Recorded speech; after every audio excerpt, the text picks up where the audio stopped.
Hello बच्चों, मैं हूं आशीष और आज की इस वीडियो में देखेंगे प्रश्नावली 1F। तो चलिए बिना देरी के वीडियो स्टार्ट करते हैं। इसमें सारे एमसीक्यू क्वेश्चन है, तो एक एक करके देखते हैं। तो चलिए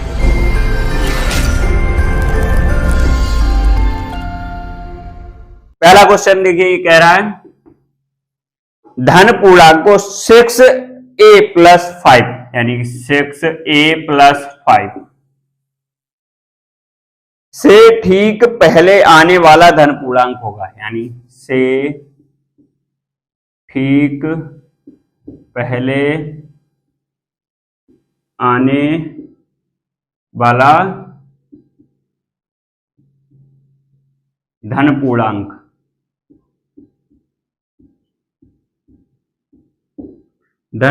कितना हो जाएगा, यानी कि जैसे 5 से पहले कौन सा आता है, 4, 4 से पहले 3, तो ऐसे यानी एक कम हो जाता है। तो कितना हो जाएगा 6a+5 और माइनस का 1, तो ये हो जाएगा 6a+5 -1, तो 6a+4 कौन सा है, अतः विकल्प सेकंड सही है। अतः यानी कौन सा सही हो जाएगा, अतः विकल्प दूसरा सही है। इसके बाद क्वेश्चन नंबर दूसरा देखेंगे। ये कह रहा है अपरमेय संख्या है। पहला है 22/7 कैसी है, परमेय। दूसरा है पाई कैसी है, अपरमेय। यानी कि कौन सा हो जाएगा, अपरमेय संख्या कितनी हो जाएगी, अपरमेय संख्या कौन सी हो जाएगी, पाई। अतः विकल्प कौन सा है, दूसरा सही है। अतः विकल्प दूसरा सही है। इसके बाद में तीसरा देखते हैं। यहां से तीसरा कह रहा है संख्या 4√3 कैसी है, 4√3 कैसी है, एक पूर्णांक है। पूर्णांक है, ये पूर्णांक नहीं है। इसके बाद में अपरमेय है, परमेय है, परमेय भी नहीं है। इसके बाद में अपरमेय कैसी हो जाएगी, यह एक अपरमेय संख्या है, यह एक अपरमेय संख्या है। अपरमेय संख्या, अतः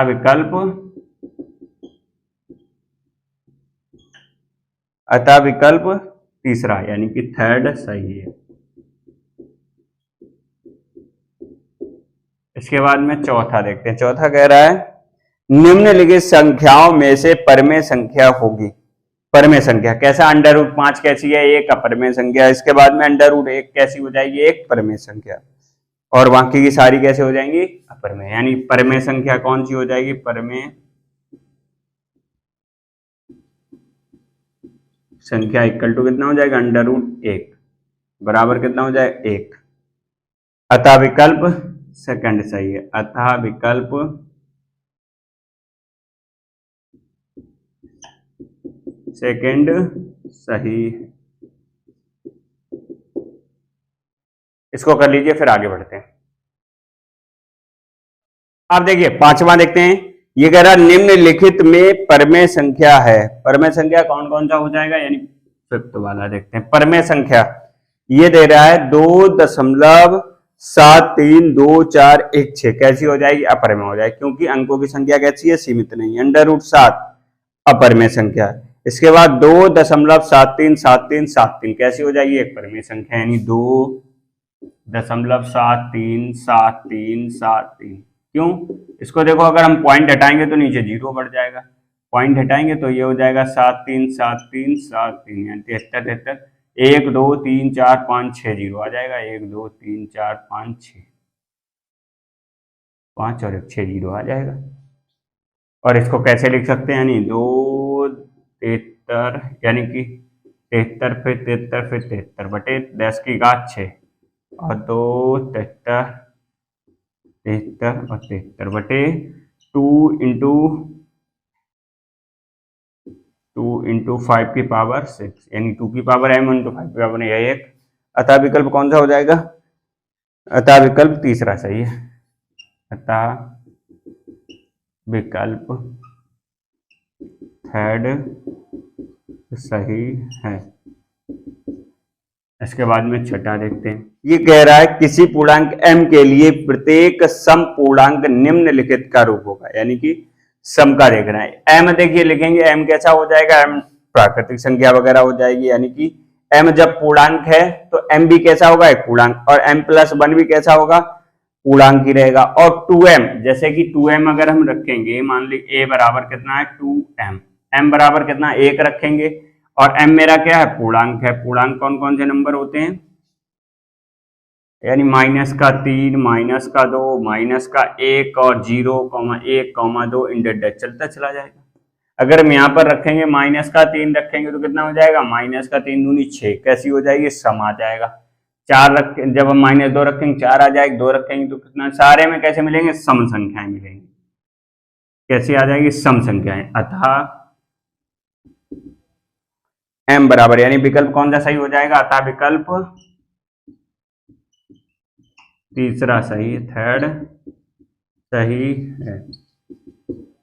इसके बाद में सातवां देखते हैं। ये कह रहा है किसी पूर्णांक m के लिए प्रत्येक विषम पूर्णांक निम्नलिखित का रूप होगा। विषम पूर्णांक कौन सा हो जाएगा, अब a बराबर कितना हो जाएगा, देखो पहला कितना है, q होगा नहीं, क्यों, q तो कैसा है, पूर्णांक है, तो q भी कैसा होगा, एक पूर्णांक होगा।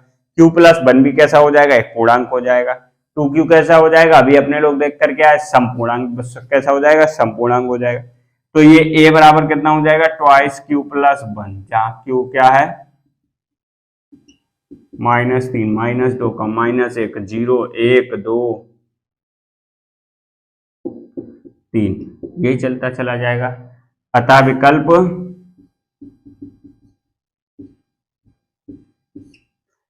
विकल्प फोर्थ सही है। देखिए क्वेश्चन नंबर 6 को इंपॉर्टेंट कर दीजिए और 7वें को मोस्ट इंपॉर्टेंट, ठीक है, मोस्ट इंपॉर्टेंट कर दीजिए, फिर करते हैं इसको आगे। चलिए अब देखिए क्वेश्चन नंबर 8 में, अब देखिए क्वेश्चन नंबर 8 में ये कह रहा है संख्या n² - 1 8 से विभाज्य होती है तो n क्या है। देखिए क्वेश्चन नंबर 8 में ये कह रहा है यदि मान लेंगे, माना a बराबर n² - 1 किससे, 8 से विभाज्य, तो n पूछ रहा क्या है। सबसे पहले दिया है एक पूर्णांक। अब हम पूर्णांक कितना होता है, मान लीजिए अगर हम पूर्णांक रखते हैं, पूर्णांक पहला चेक करते हैं ऑप्शन, पूर्णांक कितना, माइनस, ये रहेगा -3, -2, -1, 0, 1, 2, 3 ऐसे। अब रख करके अगर हम देखेंगे कितना हो जाएगा, a बराबर अगर हम रखेंगे -3 का वर्ग -1, तो 3 त्रिका 9 हो जाएगा, फिर -1 हो जाएगा 8, जो कि 8 से विभाज्य है। फिर इसको भी रख करके देख लेंगे एक बार और, n बराबर कितने, -2 के लिए तो ये -2 का वर्ग और -1, 2 दूनी 4, -1 कितना हो जाएगा, 3। तो ये अतः यह विकल्प कैसा हो जाएगा, सही नहीं है। क्यों, 8 से विभाज्य नहीं है, जो कि 8 से विभाज्य नहीं है, जो कि 8 से विभाज्य नहीं है। कैसा है, 8 से विभाज्य नहीं है। और दूसरा कौन सा है, दूसरा प्राकृत संख्या, प्राकृत संख्या कौन कौन सी होती है, 1, 2, 3 इंडेड, ठीक है। तो a बराबर अगर हम 1 रखेंगे कितना हो जाएगा, 1 - 1, 0, जो कि 8 से विभाज्य नहीं है, जो कि 8 से विभाज्य तो है ही है, सॉरी, कितना हो जाएगा, 8 से विभाज्य है। और अगर हम 2 रखेंगे कितना हो जाएगा, 2 का वर्ग -1 कितना हो जाएगा, 4 - 1 बराबर 3, जो कि 8 से विभाज्य नहीं है, जो कि 8 से विभाज्य नहीं है। तो ये कैसा हो जाएगा, विकल्प सही नहीं होगा। अब दूसरा, ये हमने पहला चेक कर लिया, दूसरा सही कर लिया, यानी चेक कर लिया, ये नहीं है। तीसरा क्या है, विषम पूर्णांक, यानी तीसरा देख लेते हैं, तीसरा क्या है, विषम पूर्णांक। अब विषम पूर्णांक कौन कौन से आएंगे, ये रहेगा -3, -1, 1, 2, 1, 3, 5 ऐसे करके चलता चला जाएगा। तो a बराबर मेरा कितना है, n² - 1, वह सबसे पहले -3 के लिए जाएगा, तो ये माइनस का 3 का वर्ग -1 यानी 9 - 1 कितना हो जाएगा 8, जो कि 8 से विभाज्य है, यानी 8 का मल्टीप्लाई। दूसरा a बराबर कितना, अगर हम 1 रखेंगे तो -1 का वर्ग और -1 बराबर 0, जो भी 8 से विभाज्य है। 3 रखेंगे तो भी कितना हो जाएगा 8 से विभाज्य। 5 रखेंगे, 5 को एक बार और चेक करके देख लेते हैं। 5 का वर्ग यानी 25 - 1 बराबर कितना है 24, ये भी 8 से विभाज्य। अतः विकल्प कौन सा सही हो जाएगा, अतः विकल्प तीसरा सही है। अतः विकल्प तीसरा यानी कि विषम सही, थर्ड सही है। इसके बाद आगे कर लीजिए, फिर आगे बढ़ते हैं। अब देखिए क्वेश्चन नंबर 9, ये कह रहा है कितना, क्वेश्चन नंबर 9 कह रहा है 65 और 117 के HCF को 65 - 117 के रूप में व्यक्त किया जा सके तो m का मान है, यानी कि 65 और 117 इनका क्या निकाल लेंगे, सबसे पहले HCF निकाल लेंगे। ये किससे जाएगा, 5 से जाएगा, यानी 13 × 5 = 65, फिर 13 से जाएगा। 65 गुणे कैसे लिख सकते हैं इसको, इसे 5 × 13 और 17 से कितने जाएगा, 3 से चले जाएगा, 3 × 3 = 9 और 3 × 27, फिर कितने जाएगा, 3 से चला जाएगा 13 बार, फिर 13 से जाएगा, यानी 117 को कैसे लिख सकते हैं, 3 × 3 × 13। HCF कितना हो जाएगा, HCF किसका, 65, 117 का कितना हो जाएगा 13, और इसको कैसे लिख के दिया इन्होंने, 65m - का 117 बराबर कितना है 13। ये हो जाएगा 65m बराबर कितना हो जाएगा 13 + 117, 65m बराबर कितना हो जाएगा 130। ये हो जाएगा m बराबर 130/65, तो m बराबर कितना हो जाएगा 2, m बराबर कितना हो जाएगा 2। अतः विकल्प दूसरा सही है, अतः विकल्प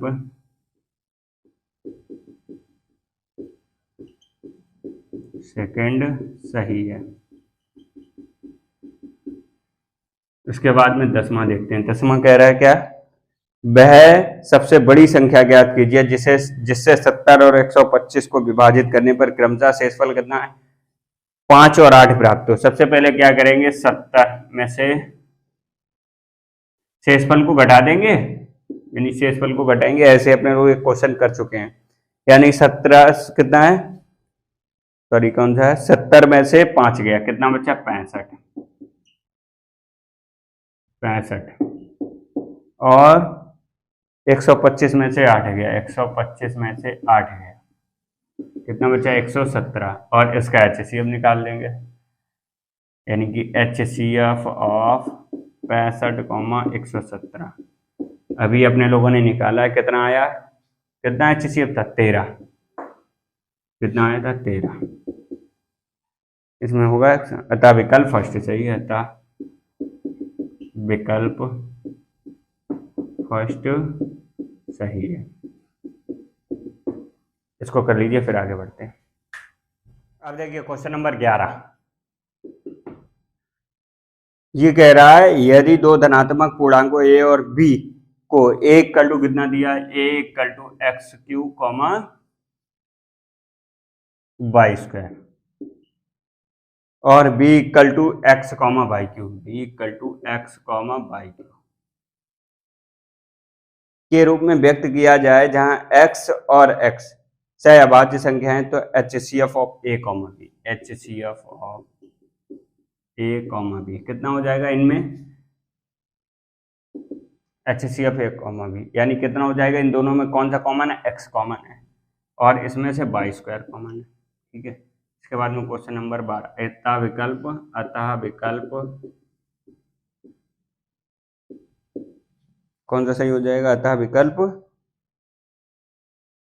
सेकंड सही है।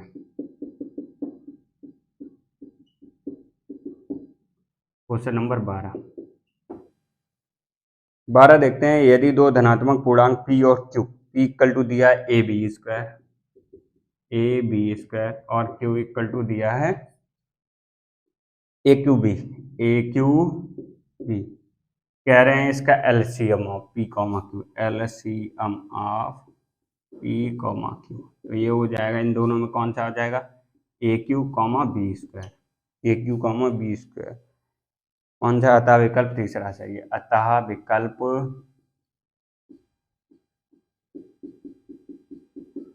थर्ड सही है। अब क्वेश्चन नंबर 12 देखते हैं। क्वेश्चन नंबर 12, ठीक है।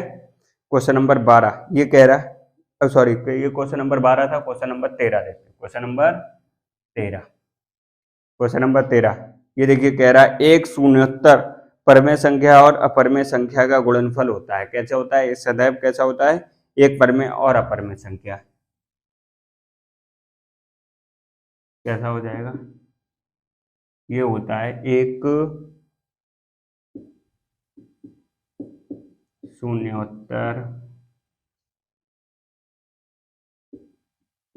शून्योत्तर परमेय संख्या,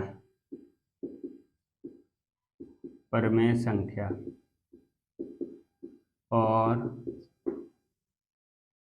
और अपरमेय संख्या का गुणनफल, और अपरमेय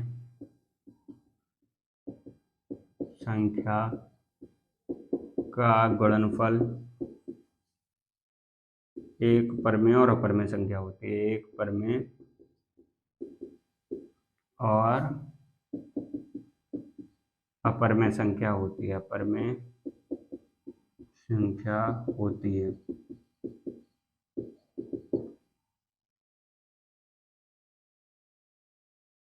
अतः विकल्प तीसरा सही है। और की जगह पर्याप्त, अतः विकल्प तीसरा सही है। अतः विकल्प तीसरा सही है।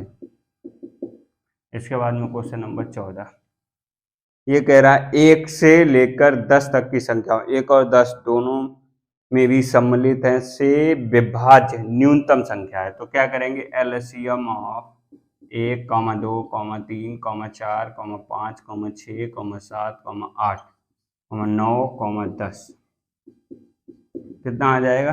ये हो जाएगी 25, 20। इनका एलसीएम कितना आएगा? 25, 20। अतः विकल्प फोर्थ सही है। अतः विकल्प फोर्थ सही है। Question number 15,